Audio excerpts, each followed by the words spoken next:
In an episode of Mix with the Masters, 15-time Grammy Award winner Jaycen Joshua revealed how he processes 808s that need more source. Start by placing an EQ on your 808 and applying a low-pass filter, cutting out everything above 200 Hz. Next, duplicate this channel and switch the low-pass to a high-pass, removing everything below 200 Hz. Now you've got control over the low and high frequencies of your 808 independently. Then, add your saturation plugin of choice. Joshua uses options like UAD's Tube Screamer and Plugin Alliance's Black Box, but if you don't own either, the Air Windows collection is free and offers excellent saturation tools. Other free options include Softtube's Saturation Knob and IVGI2 by Klanghelm. After adding saturation, apply a low pass on the duplicated 808 around 5 kHz, effectively creating a bandpass filter. The goal here is to add upper harmonics to just this frequency range of the 808. These harmonics help the bass cut through on smaller speakers like phones, earbuds, and laptops. This way, we avoid interfering with the low end and introducing phase issues, while also keeping the highs clear so that they don't clash with other elements in the mix. After the EQ, Joshua adds PS22X split by Waves, which converts mono signals to stereo using what Waves calls advanced stereo synthesis. A great free alternative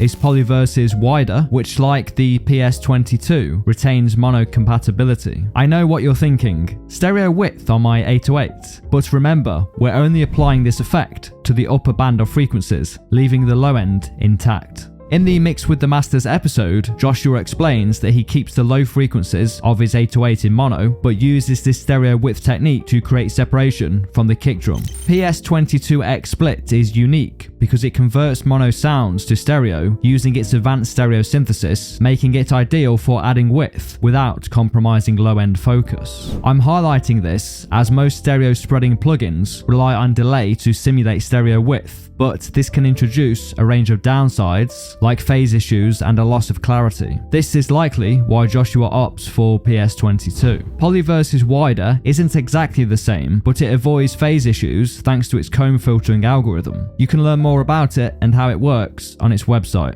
Thank you for watching.